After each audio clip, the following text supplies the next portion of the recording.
कूड़ा करकट दिमाग में भरता हुआ चला जाता है। एक दूसरे के प्रति ईर्ष्या, जलन, पाप, दुराचार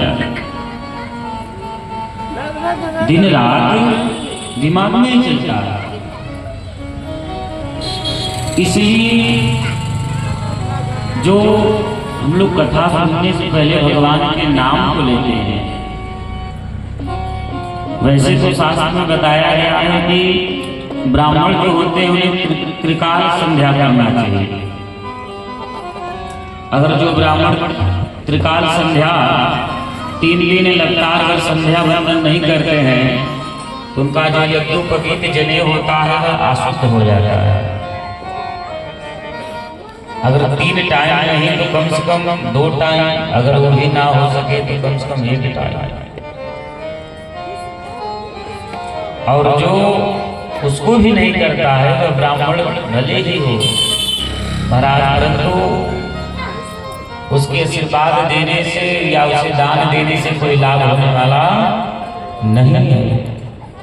जो ब्राह्मण त्रिकाल संध्या करता है, तीनों समय सुबह, दोपहर, शाम, वह जिसे आशीर्वाद देगा वह आशीर्वाद भी लग जाएगा, और जिसे वह श्राप देगा वह श्राप भी वशीभूत हो जाएगा। जो त्रिकाल संध्या करने वाला, जो दोपहर के समय में संध्या करे, भगवान का नाम का जप करे, गायत्री जप करे, संध्या वंदन करे, भगवान ब्राह्मण का ये जो कर्म बताया गया है महाराज, अगर ये विधि पूर्वक से करे तो 24 घंटा में 12 घंटा लग जाएगा, उसमें कोई संशय नहीं है।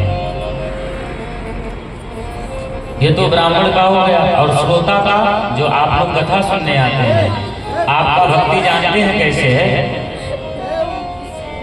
आप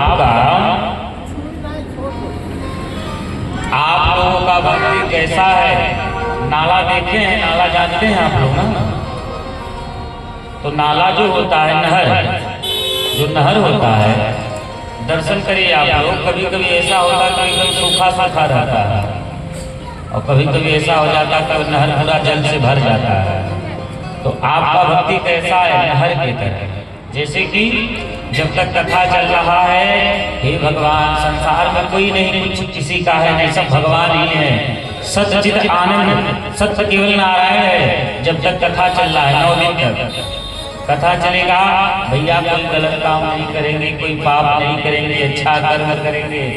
जब तक कथा चल रहा है, जब कथा संपन्न हो गया, जब तक कथा चल रहा है तो आपका भक्ति नहर के जल की तरह पूरा भरा हुआ है। और जब कथा संपन्न हो गया तो नहर जैसे सूख जाता है, वैसे आपका भक्ति सूख जाता है।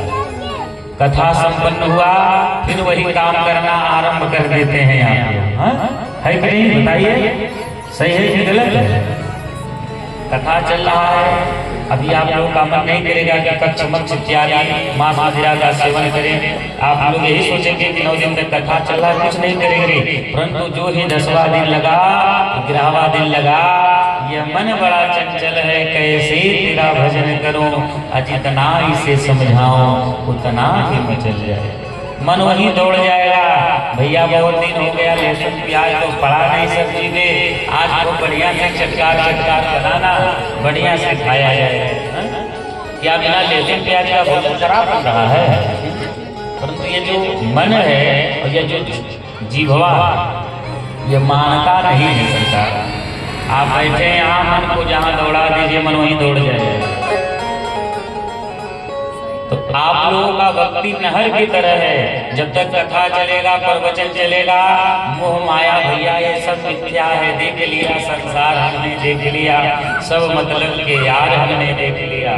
परंतु कथा जब संपन्न हुआ, नहीं भैया, देख लिया संसार ने, पा लिया संसार हमने, पा लिया। अब संसार में और कुछ नहीं, मेरा परिवार, धन संपत्ति, यही मेरा सब कुछ है। इसलिए अगर भक्ति करना है तो शिवरी की तरह, ध्रुव जी की तरह, हनुमान जी की तरह अपने जीवन को न्यौछावर कर दीजिए। कैसे? अरे जीवन है दे हवाले, मोर लिया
भगवान को समर्पित कर दीजिए अपने आप को। हे प्रभु मेरा कोई ना सहारा बिन तेरे घनश्याम सवरिया बड़े। हे नाथ आपके अलावा मेरा कोई नहीं है। जब आप ऐसा मन में भाव रखेंगे तो भगवान भी आपके प्रति श्रद्धा रखेंगे। भगवान कहते हैं तुम पग चलो एक, मैं पग चलो साथ। भगवान कहते तुम मेरे लिए एक पग चलो, मैं तुम्हारे लिए पग पग चलने के लिए तैयार हूं। इसलिए भगवान कहते कि आप हमारे प्रति श्रद्धा तो रखिए। इसलिए भगवान के नाम लेने से जीव का कल्याण हो जाता है। कलयुग केवल हरि गुण गावा, कलयुग जोग न जगन ज्ञाना, एक आधार राम गुण गाना। कलयुग जोग न जगन ज्ञाना, एक आधार राम गुण गाना। केवल भगवान का नाम लेने से जीव का कल्याण, परंतु उसमें भाव होना चाहिए। अब भाव का मतलब ये नहीं पंडित जी को बुला लीजिए 9 दिन तक उपवास रखिए, पंडित जी हमारा भाव है आप 9 दिन उपवास से रहे। भाव तो इसको तो नहीं कहा जाएगा। भाव अगर प्रकट करना है तो भगवान के प्रति ऐसा भाव प्रकट करिए कि भगवान को भी लगे कि मेरा भक्त मेरे लिए मेरा भजन कीर्तन कर रहा है। तो आप लोगों का भक्ति नहर की तरह है। जब तक जल है, जब तक कथा चल रहा है तब तक तो नहर पूरा भरा हुआ है भैया। अब ये दुनिया संसार सब मतलब किया है। एक भगवान का नाम ही सत्य है। सत्य चित आनंद, सत्य चित धन। धन सत्य क्या है? भगवान का नाम केवल नारायण ही एक सत्य है। सत्य चित, चित को लगाना है तो भगवान के प्रति लगाइए। सत्य और चित, सत्य चित आनंद। आनंद आप लोग क्या करते हैं? खूब पैसा हो गया, नाती पोता पर परिवार बहू बेटी, ये आनंद नहीं। आनंद तो हमारो धन राधा श्री राधा, श्री राधा हमारो धन राधा श्री राधा, परम धन राधा। धन ये है, परंतु आप लोग तो ये धन को जानते हैं कि कितना इकट्ठा हो गया है, साथ में जाने वाला नहीं है सरकार। अब भागवत सुनने से लाभ क्या होता है? आप एक बार राम का नाम लेते हैं 54 दाना का, जो ब्राह्मण देवता लोग जप करते हैं संत महात्मा, एक बार राम का नाम लेते हैं 54 दाना का जप हो जाता है। राम राम दो आपने 2 बार बोला 108 दाना का जप हो जाए। दर्शन करिए। इसलिए भगवान का नाम लिया जाता है।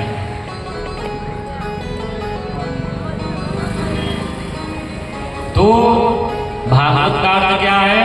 भागवत, माने भक्ति हो जाए। बहुत ध्यान से सुनिए। और जिसके पास समय नहीं है, दिन रात केवल दुकान है, कमाना है, वह लोग भी सुने हैं। 3 कथा से ठाकुर जी की कृपा से एकदम रोड के किनारे ही कथा चल रहा है। 3 कथा 2 जनवरी से 10 जनवरी चला है डिहवा बाजार में। वो भी वहाँ के लोग भी बड़े बड़े व्यस्त थे भैया। सुबह से दुकान खोल करके रात्रि तक चलाते थे और बढ़िया सोचते थे कि सुबह तुम दुकान खोलना है। अरे अगर भगवान ने मानव तन दिया है तो अच्छा कर्म कर लीजिए। इसलिए अरे पता नहीं किस रूप में आकर अरे नारायण मिल जाएगा। अरे पता नहीं किस रूप में आकर नारायण मिल जाएगा। निर्मल मन के दर्पण में राम का दर्शन पाएगा। पता नहीं किस रूप में आकर नारायण मिल जाएगा। निर्मल मन के दर्पण में राम का दर्शन पाएगा। पता नहीं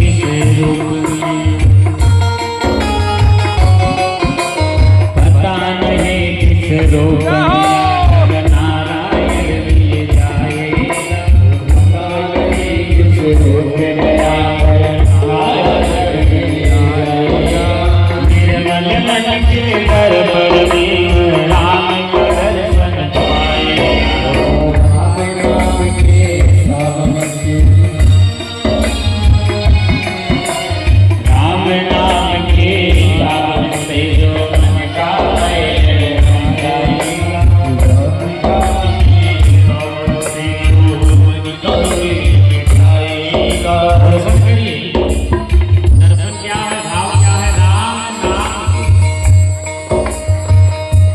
राम नाम के साबुन से जो मन का मैल मिटाएगा। ऊपर से तो हम लोग कितने सुंदर सुंदर देखते हैं, हाँ? ऊपर से देखा जाए तो हम लोग बड़े सुंदर हैं भाई। ऊपर से सफा होने के लिए बढ़िया साबुन, फेस वाश, क्रीम, पाउडर है, परंतु भीतर से साफ होने के लिए कौन सा साबुन लगेगा? फेस वाश नहीं लगेगा।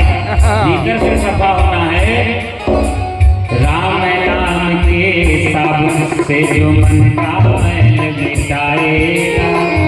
राम नाम के साबुन से जो मन का मैल मिटाएगा। राम नाम के साबुन से मन का मैल मिटाएगा। राम नाम के साबुन से जो मन का मैल मिटाएगा। निर्मल मन के दर्पण में राम का दर्शन पाएगा। निर्मल मन के दर्पण में राम का दर्शन पाएगा। रोम रोम में राम है तेरे, वो तो तुझसे दूर नहीं। देख सके नाना के उनके उन आँखों में नूर नहीं। रोम रोम में राम है तेरे, वो तो तुझसे दूर नहीं। देख सके नाना के उनके उन आँखों में नूर नहीं। देखने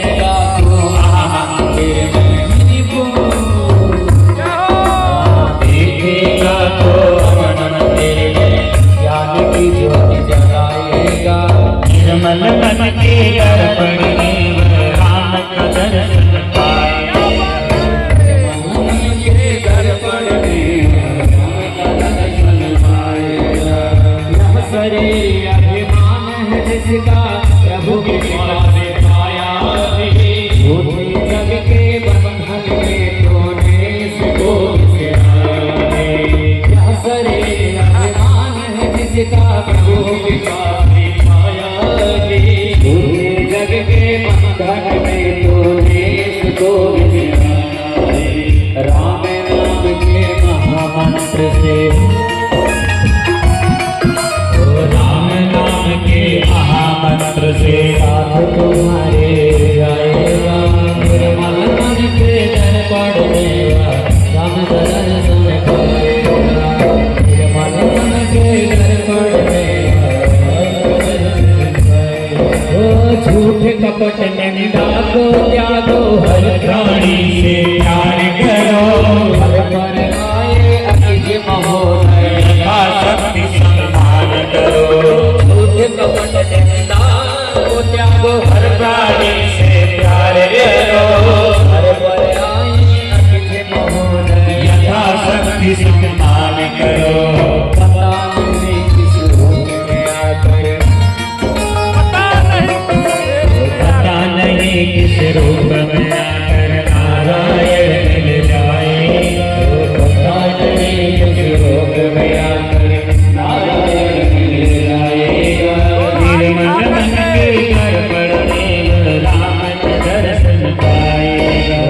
निर्मल मन के दर्पण में राम का दर्शन पाएगा। राम का दर्शन पाएगा। श्याम का दर्शन। बोल श्री रामचंद्र भगवान की जय हो। जयकारा लगाने से जो मन के भीतर पाप बैठा रहता है निकल जाए। जिसको पाप बैठा करके रखना है तो वह जयकारा नहीं बोलता। तो बोले श्री रामचंद्र भगवान की। और जोर से। इसलिए भगवान की कथा गंगा की तरह पवित्र है। जब गंगा की तरह पवित्र है तो सुनने वाला कहने वाले दोनों को पवित्र हो जाना। श्रोता तीन प्रकार के आते हैं, श्रौता, श्रोता, श्रोतः। श्रौता का काम है कचर कचर करके सुपारी को काटना, न सुनम न सुने देव, न खाए न खाए देव। श्रोता घर से चले के चलते हैं महाराज जी का कथा सुनेंगे, यहाँ इतना बढ़िया आनंद आ गया हो सोने में, बड़ा आनंद आया, नेत्र बंद करके सो जाते हैं। तो श्रौता सोता श्रोता, यह जो श्रोता होते हैं ये भगवान की कथा को खूब प्रेम से सुनेंगे हो, मानो प्रेम रतन बन पाया। मैंने राम रतन है, मुझे अपार धन मिल गया। तो आइए दूसरे लोग कथा में प्रवेश करते हैं।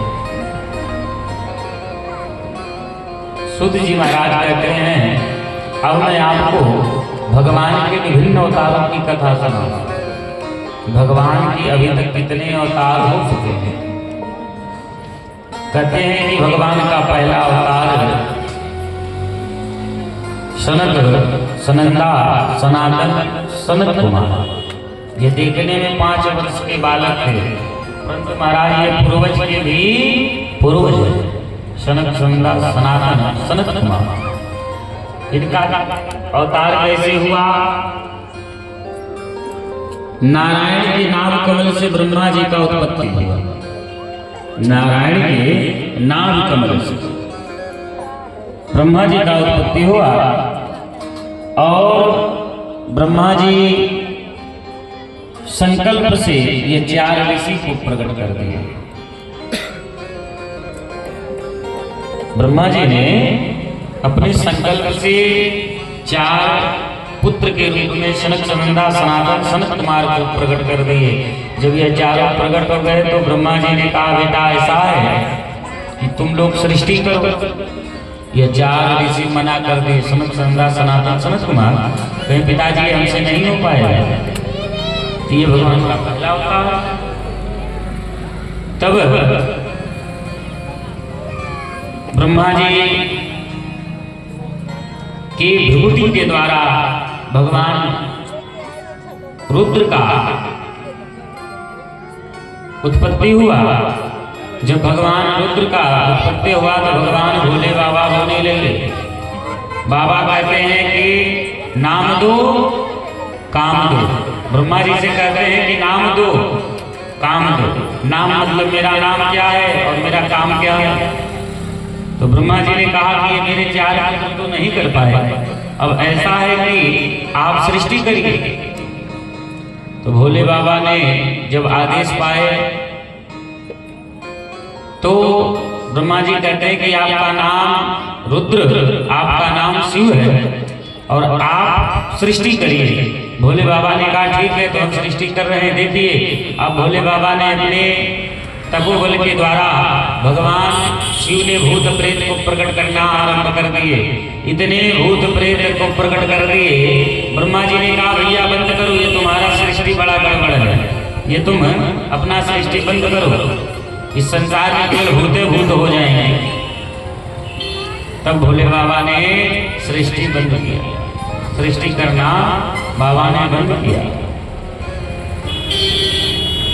तो यह भूत प्रेत जो आए हैं भोले बाबा के द्वारा ही आए हैं। इसलिए भोले बाबा अपने साथ लेकर के चलते हैं नाना वाहन नाना वेश। आग डाक डाकनी, साक साकनी, भूत भूतनी, प्रेत पिचासनी, ब्रह्म वैतालनी, जितने भूत प्रेत बाबा ने प्रकट कर दिए। तो भोले बाबा के साथ ही भूत प्रेत रहते हैं।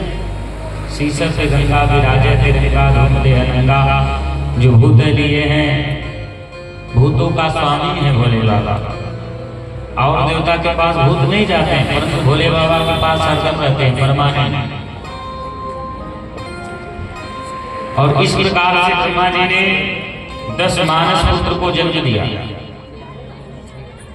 बाड़ी से सरस्वती जी का उत्पादन किए, छाया से कर्दम ऋषि का उत्पादन किए, उसके बाद मनु शतरूपा का उत्पादन किए। मनु शतरूपा से ही इस सृष्टि का मनु शतरूपा से ही ब्रह्मा जी ने कहा ऐसा है बेटा कि तुम मिथुन मनु और शत्रुपा से कहते हैं तो इनके द्वारा ये सृष्टि का प्रादुर्भाव हुआ। इसी के कारण हम लोग मनु और शत्रुपा के संतान के कारण इसीलिए हम लोग मनुष्य कहे जाते हैं, मनु कहे जाते हैं, मनुष्य कहे जाते हैं।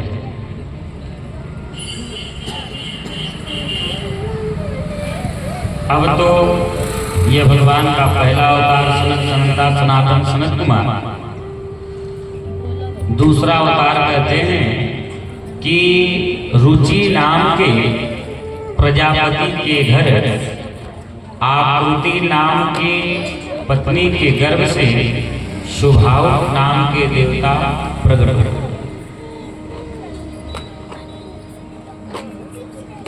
पीछे इनका नाम अग्निदेव यज्ञ नारायण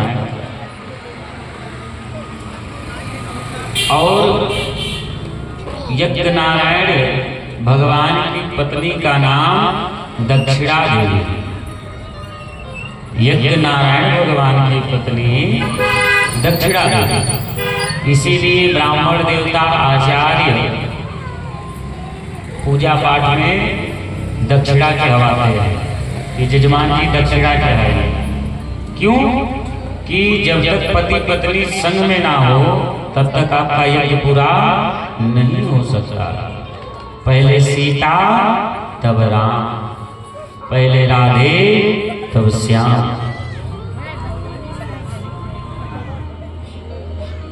नर नारायण। तो इसलिए यज्ञ नारायण भगवान की पत्नी का नाम दक्षिणा देवी। कहीं कहीं यजमान तो कहते हैं कि महाराज बहुत दक्षिणा आप लोग चढ़वाते हैं। जब तक आप दक्षिणा नहीं चढ़ाएंगे और ब्राह्मण कह दे कि महाराज जीवन भर तो आपने खुद कमाया ही तो है, 9 दिन तक ही आपको दान पुण्य सत्कर्म करना है, उसके बाद आएंगे कहने के लिए। हाँ, अगर आएंगे तो जो आपका प्रेम होगा आप वही देकर के विदा करेंगे। तो आप यज्ञ कर रहे हैं, आप 9 दिन तक ब्राह्मण के सानिध्य में रहेंगे। ब्राह्मण देवता जब जब आपको पूजा में बैठाएंगे तब तब आपको बैठना पड़ेगा, तब तब आप उठना पड़ेगा, तब तब कार्य करना पड़ेगा। इसलिए अगर आप ब्राह्मण बुलाए हैं तो ब्राह्मण के वचनों का पालन करिए, नहीं तो आप भगवान का 2 मुख है। भगवान का 2 मुख है, एक स्वाहा और एक आहा। भगवान का 2 ही मुख है और भगवान ये 2 मुख से पाते हैं। स्वाहा आहुति हवन को देते हैं हम लोग, और आहा भगवान के ब्राह्मण के मुख में। तो शास्त्र भी कहता है कि आप 50,000 आदमी को खिला दीजिए और ब्राह्मण अगर आपके द्वार से रुष्ट होकर के चला गया तो आपका यज्ञ अपूर्ण हो गया, वो पूर्ण नहीं है। और ब्राह्मण को भी संतुष्ट होना चाहिए, संतुष्टि ब्राह्मण होना चाहिए, लालच नहीं होना चाहिए। तो भगवान का 2 मुख है, स्वाहा और आहा। स्वाहा से भगवान के मुख में जाता है, आहा ब्राह्मण के मुख में जो भगवान पाते हैं। और आज के समय में ब्राह्मण का लोग अपमान करते हैं, परंतु उनका भी गलती नहीं है। ब्राह्मण भी कर्महीन होते हुए जा रहे हैं। ब्राह्मण अपना सत्कर्म करना भूल गए हैं। इसलिए ब्राह्मण को अपना कर्म करना नहीं छोड़ना चाहिए, चाहे वो कितना धनवान हो जाए। व्यक्ति को ब्राह्मण कितना धनवान हो जाए उससे अपना कर्म करना नहीं छोड़ना चाहिए, नहीं तो कर्महीन हो जाएगा, उसका शक्ति क्षीण हो जाता है। ब्राह्मण अगर 3 दिन करता है, संध्या नहीं करता है, जब जब नहीं करता है, उसका जो जनेऊ होता है वह अशुद्ध हो जाता है। अगर वह किसी को आशीर्वाद भी देता है तो आशीर्वाद भी नहीं लेता है, श्राप देता है तो श्राप भी नहीं लेता है।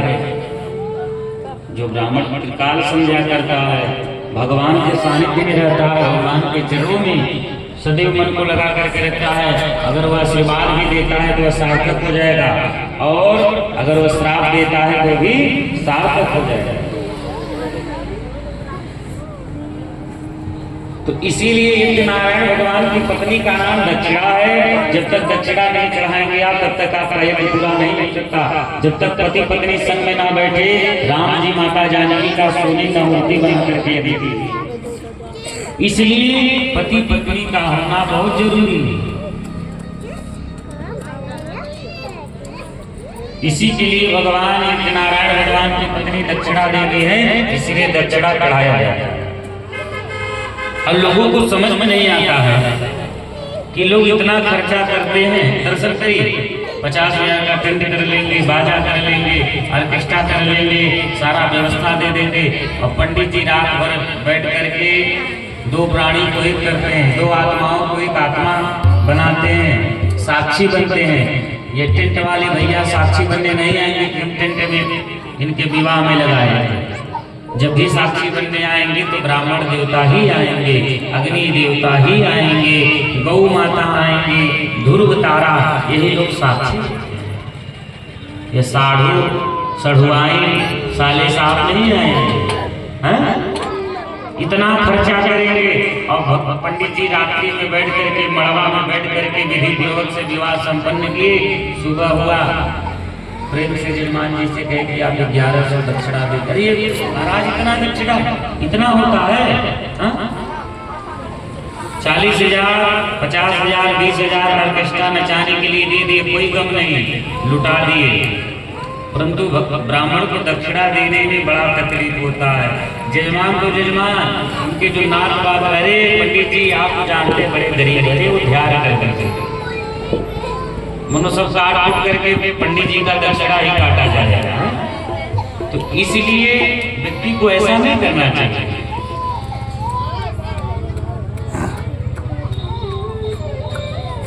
तो इस प्रकार से भगवान का यह दूसरा अवतार। तीसरा अवतार भगवान का कर्दम प्रजापति के घर देवहूति के उदय से अपने 9 बहनों के संग में कपिल भगवान प्रकट हुए। बोले कपिल देव भगवान की जय हो। यह भगवान का तीसरा अवतार। चौथा अवतार भगवान का एक अनंत सकल यज्ञ में भगवान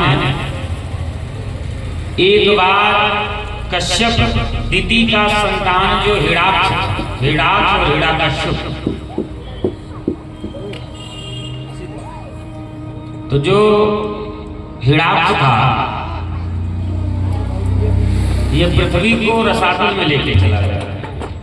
सभी लोग आकर के भगवान के पास कहते हैं कि हे प्रभु अवतार लो, अवतार लो, अवतार लो, अवतार लो, अवतार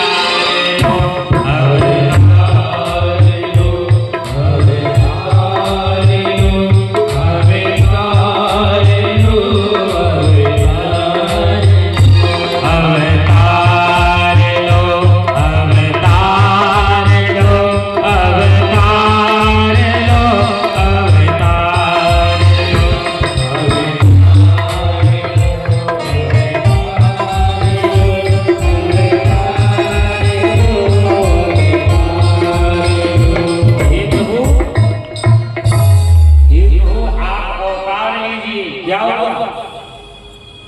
अरे ये कौन ऐसा दुष्ट है जो पृथ्वी को रसातल में लेके चला गया? भगवान ने पता लगाया तो पता चला कि यह दिति का संतान, कश्यप का संतान हिड़ाक्ष और हिरण्यकश्यप का भाई है। उसी समय ब्रह्मा जी ने नारायण का ध्यान किया। ध्यान करते समय ब्रह्मा जी को भयंकर छींक आ गई और जब ब्रह्मा जी को छींक आई तो फिर नासिका के द्वारा वाराह भगवान का प्रकट। ब्रह्मा जी ने जब नारायण का ध्यान किया उसी समय उन्हें बहुत जोर से छींक आया और जब छींक आया तो उनकी नासिका उनके नाक के द्वारा वाराह भगवान का, एक सुगर का भगवान रूप होता है, सुगर उनके नाक के द्वारा वाराह भगवान का प्रकट हुआ, प्रादुर्भाव हुआ। उसी समय वह वाराह भगवान रसातल में जाकर के हिरण्याक्ष द्वारा भयंकर युद्ध करते हुए हिरण्याक्ष का वध कर दिए, उसका संहार कर दिए और उसके बाद पृथ्वी को ऊपर ले गए। यह भगवान का चौथा अवतार है वाराह भगवान, जो एक सुअर का भगवान ने रूप लेकर के अवतार लिया। तो बोली वाराह भगवान। इस प्रकार से यह भगवान ब्रह्मा जी के नाम के द्वारा इनका प्रभाव हुआ। ये चौथा अवतार। पांचवा अवतार भगवान का ऐत्रेय ऋषि के यहाँ दत्तात्रेय रूप में जन्म लिया। तो बोली दत्तात्रेय भगवान। यह भगवान का पांचवा अवतार। छठवां अवतार भगवान धर्म की पत्नी नर नारायण। तो बोलिए नर नारायण भगवान की। यह भगवान का छठवां अवतार। सातवां अवतार भगवान का एक ब्राह्मण द्वारा श्रापित बेल के शरीर से पृथ्वी भगवान का प्रकट हुआ, जिन्होंने पृथ्वी पर अनन्य औषधियों का दोहन किया।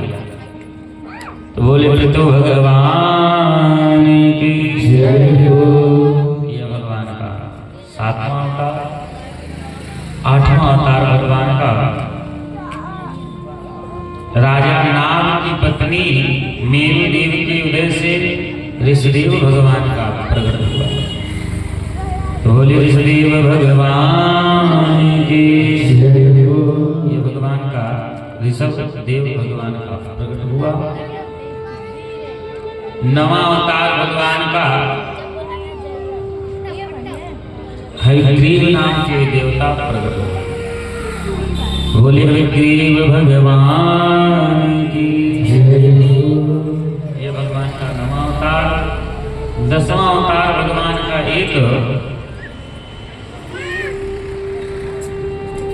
दसवां अवतार भगवान एक मत्स्य अवतार, एक मछली का अवतार है। भगवान एक मछली का अवतार लिए।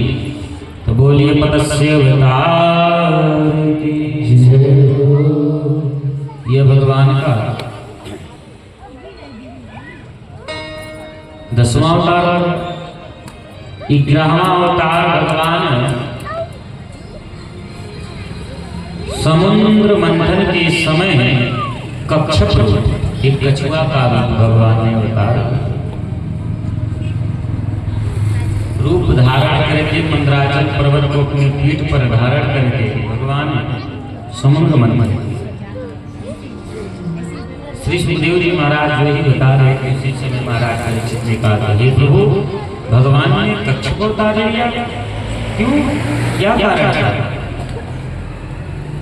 तब श्री सुखदेव जी महाराज ने इस कथा को बताया कि हे राजन, एक बार दैत्य और देवता मिलकर के भगवान के पास गए। भगवान के पास जाकर के भगवान से कहते हैं कि बोले हरि हरि हरि बोल, कि सब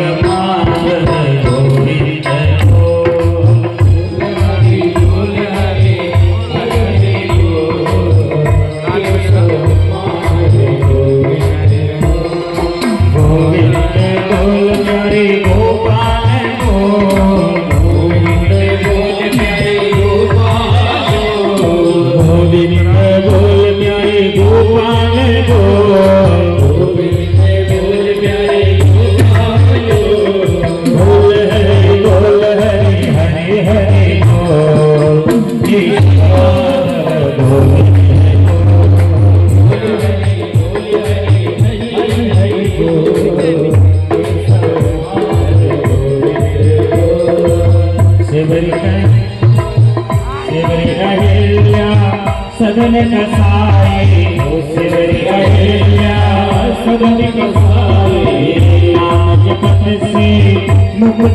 कसाई मुक्ति पाए ईश्वरी अहिल्या सदन कसाई नाम जपत से मुक्ति पाई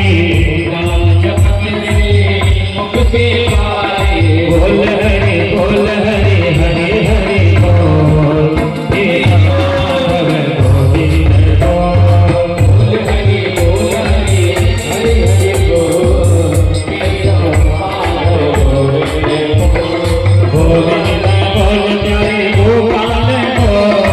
गोविंद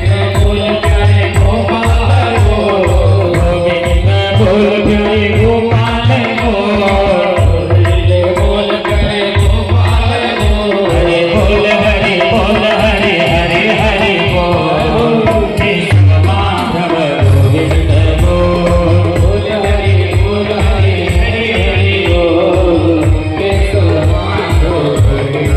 गोपाल गोविंद बोल प्यारे गोपाल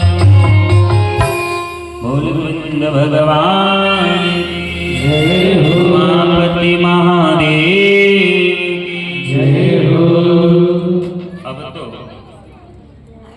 सारे देवता भगवान के पास पहुंचे, नारायण के पास पहुंचे कि हे प्रभु कृपा करें हमारे ऊपर। तब भगवान ने पूछा क्या बात है? देवता कहते हैं कि हे प्रभु मुझे समुद्र मंथन करना है, आप हमें कोई मार्गदर्शन बताएं। तब उसी समय भगवान नारायण ने कहा कि ऐसा है, मंदराचल पर्वत को आप लोग ले जाकर के समुद्र के बीच में रख करके मंथन करिए। देवता भगवान ने मंदराचल पर्वत को समुद्र के मध्य में बीच में ले जाकर रख लेते हैं। परंतु जब मंदराचल पर्वत को रखते हैं समुद्र में तो बहुत बड़ा विशाल पर्वत का वो डूबने लगा। तो जब डूबने लगा तो सारे देवता आकर के प्रार्थना करते हैं कि हे प्रभु त्राहि माम शरणागत। तब भगवान ने कहा क्या हुआ? तब देवता ने कहा सरकार मंदराचल पर्वत डूब रहा है। तब भगवान ने देवताओं की रक्षा करने के लिए एक यक्षक कछुआ का रूप बना करके मंदराचल पर्वत को अपने पीठ पर रखा, एक रूप बनाकर। देवता कहने लगे सरकार जब मंदराचल पर्वत इतना बड़ा है तो रस्सी हमें कहाँ मिलेगा? जब इतना बड़ा मंदराचल पर्वत है तो इतना बड़ा रस्सी का व्यवस्था कहाँ से होगा? तब भगवान ने कहा कि तुम चिंता मत करो, ऐसा है कि तुम बासुकी नाग को रस्सी बनाकर के मंथन करो।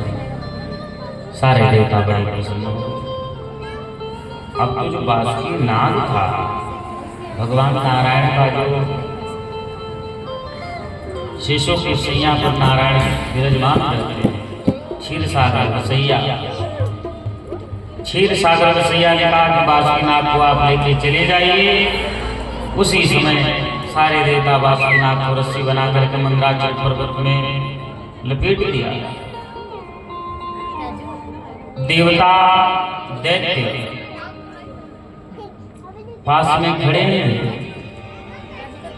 तो भगवान ने कहा कि बासुकी नाग तो इतना भयंकर है, जब इसके शरीर को रगड़ा जाएगा तो भयंकर विष निकलेगा और इसके विष के प्रभाव से जो इसके सामने रहेगा वो काला का उल्टा हो जाएगा, उसका शरीर नीला हो जाएगा।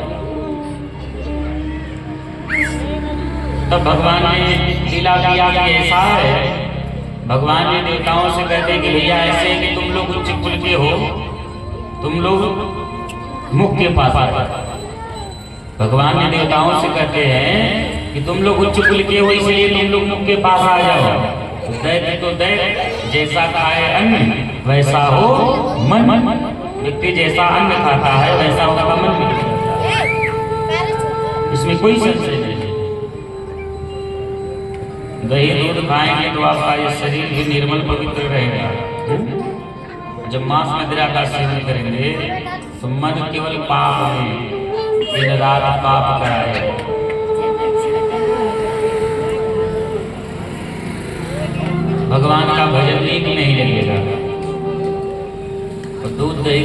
जिससे मन आपका निर्मल पवित्र रहता है।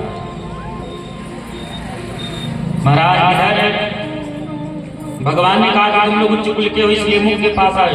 दैत्य ने कहा कि ऐसा है, क्या हम उच्च कुल के नहीं हैं, हम भी उच्च कुल के, हम मुख के पास रहेंगे। भगवान ने कहा बहुत बढ़िया मौका मिल गया भैया, तुम लोग सीधे पूछ के पास चले जाओ, बच गए नहीं तो सीताराम हो जाता। अब सारे दैत्य मुख के पास आ गए, बासुकीनाथ के मुख के पास पकड़ लिए। अब पकड़ेंगे तभी तो मन होगा। अब देवता पूछ के तरफ और ये मुख के पास। अब जब मंथन आरंभ हुआ तो महाराज मंथन आरंभ तो हुआ, परंतु जब बासुकीनाथ के शरीर को रगड़ा जा रहा है तो भयंकर विष निकला, भयंकर उसके मुख से विष निकल रहा है। जो उसके सामने पड़ा वह काला लंगोटा हो गया, नीला पीला हो गया विष के प्रभाव से। सीताराम ने दैत्य ने कहा बड़े बाप का बेटा तुम बन रहे थे ना, देखो यही नतीजा है। अरे वह देवता ने वो कर दिए कि तुम मान गए, बड़े बाप के बेटा हो तो इसलिए देख लो नतीजा क्या हुआ, काला नीला पीला हो। और देखो देवता कितने आनंद में मंथन कर रहे हैं, बहुत बढ़ने आए थे बड़े बाप का बेटा।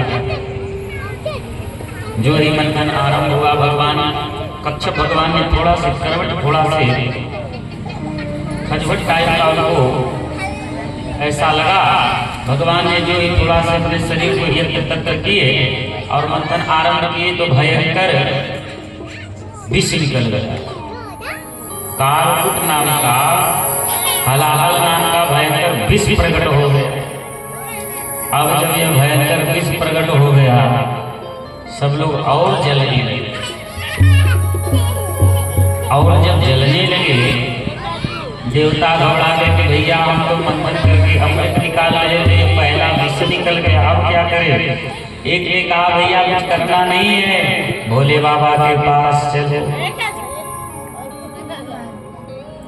भोले बाबा के पास अब तो सभी लोग विष को लेकर के, विष का घड़ा लेकर के भोले बाबा के पास जाने लगे। भोले बाबा के पास जब पहुंचे तो भोले बाबा समाधि में लीन थे। 350 वर्ष भगवान भोले बाबा तपस्या में लीन थे। हाथ जोड़ करके ये लोग मनाने लगे भोले बाबा को। अरे काले शिव के मनाए हो, शिव मानत नाही। काले शिव के मनाए हो, शिव मानत नाही। मानत नाही बाबा, मानत नाही।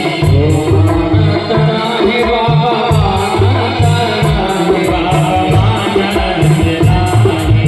काले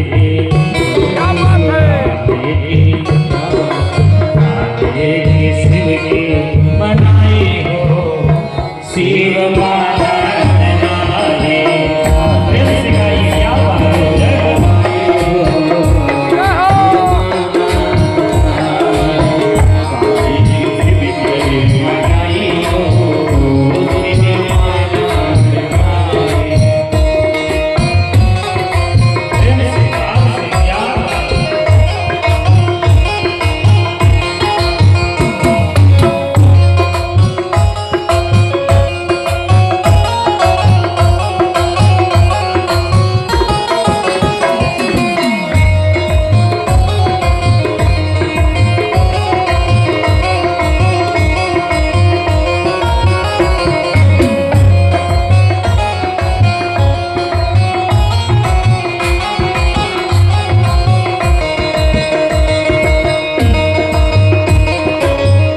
दिन भर खाना भमिया धतूरा खाओ नासा नहीं रोके गोरा खाओ नासा नहीं होता पूरा हरि हर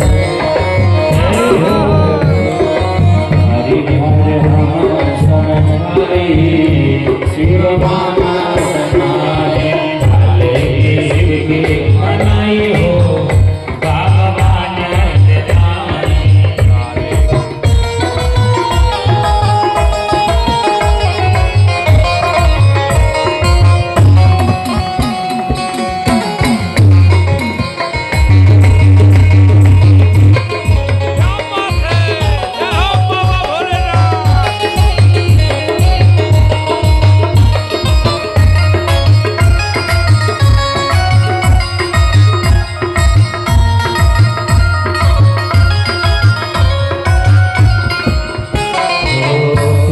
भगवान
अब तो महाराज भोले बाबा ने खोला काशी विश्वनाथ जी ने।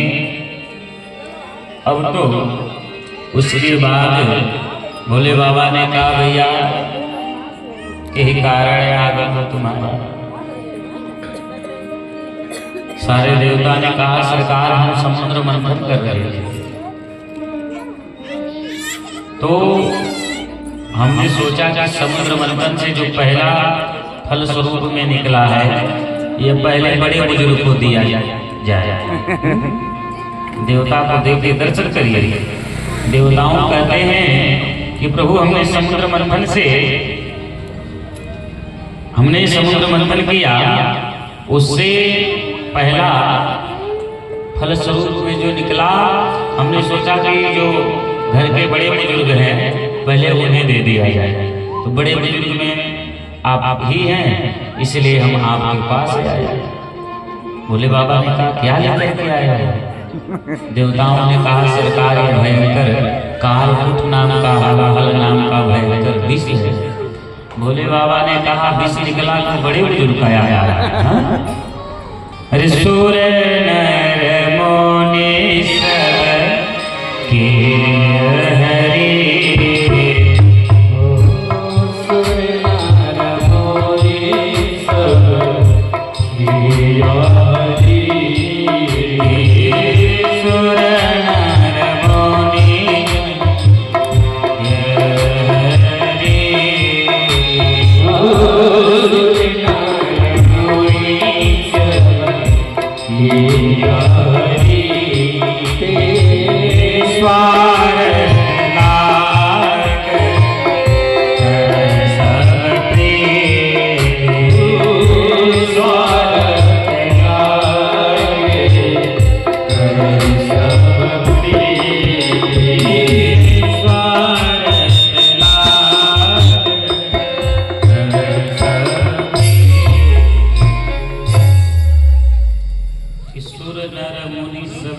यह रीति स्वार्थ लाभ करन सब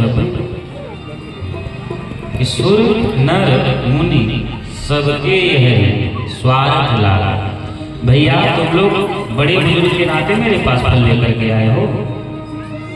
हाँ, चलिए आप आए, आपका स्वागत है। भोले बाबा ने कहा इतना भयंकर विष, इसका नाम है कालकूट, इसका नाम दर्शन करिए, कालकूट नाम का हला।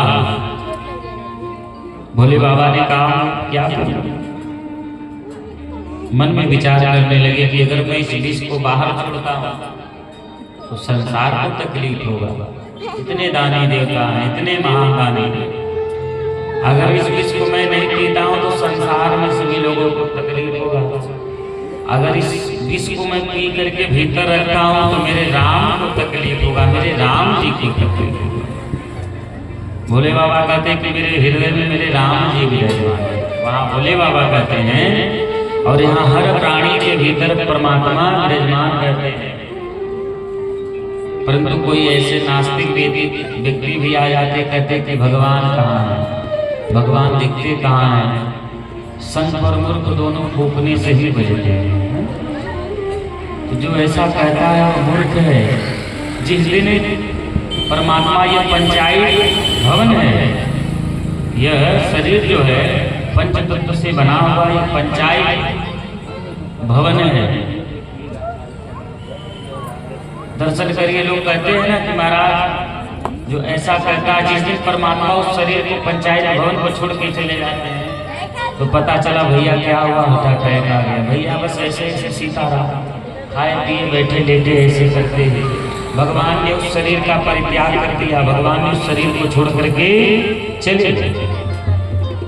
तो भोले बाबा कहते कि मेरे भीतर तो मेरे राम जी हैं, अगर इस विष को मैं पीता हूँ तो मेरे राम जी को तकलीफ होगा, बाहर छोड़ता हूँ तो संसार को तकलीफ होगा। तो भोले बाबा ने ना बाहर किया ना भीतर किया, रा। जब आप रा कहेंगे तो आपका मुंह खुल जाएगा। रा कहते हुए भोले बाबा विष को उठा करके, घड़ा को उठा करके पीना आरंभ कर दिए।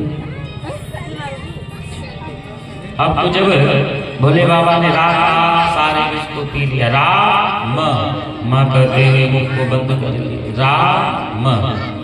अब ना बाहर गया ना भीतर गया, बाबा के कंठ में ही रह गया।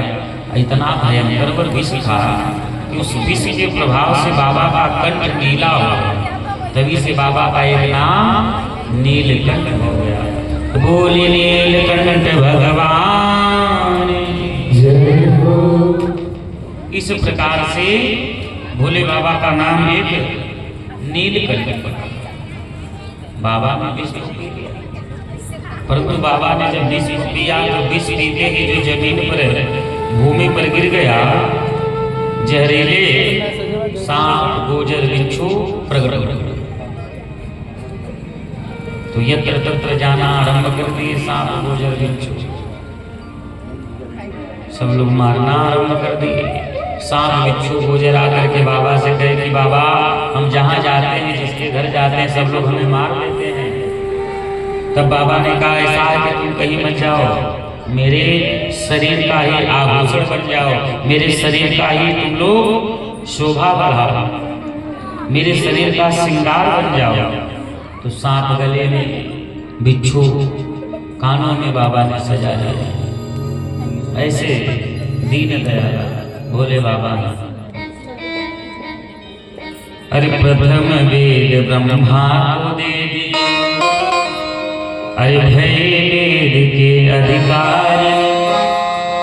प्रथम वेद ब्रह्मा को दे दी। इतने दयालु ये भोले बाबा हमारे हैं। सुदर्शन चक्र नारायण को दे दी। भोले बाबा ने सांप गोजर बिच्छू को ही अपना श्रृंगार बना लिए, अपना आभूषण बना लिए। उसके बाद विष तो पी लिए, विष तो पी लिए, परंतु विष पीना इतना आसान नहीं। यहाँ लोग थोड़ा से दारू पी लेते हैं तो 3 लोग 14 भुवन को दिखता है। भोले बाबा ने इतना भयंकर विष पी लिया। अब भोले बाबा ने जब विष पी लिया तो महाराज जैसे अधन का पानी अधन खोलता है ना, वैसे भोले बाबा का शीश खोलने लगा था, कोई खोलने लगा। बाबा भयंकर तांडव करने लगे हैं। बाबा भयंकर तांडव करना आरंभ कर दे। जटाटवी गलत जल प्रभाव का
बाबा का तांडव देख करके भयभीत हो गए देवता गिरी भगवान। भोले बाबा कितना विकराल हो। उसी समय देवता समझ गए कि बाबा का शीश जो है कपड़ोई काम नहीं करता। उसी समय देवता ने भयंकर जल वर्षा देवराज इंद्र ने, जो देवताओं के राजा देवराज इंद्र हैं, जल वर्षा की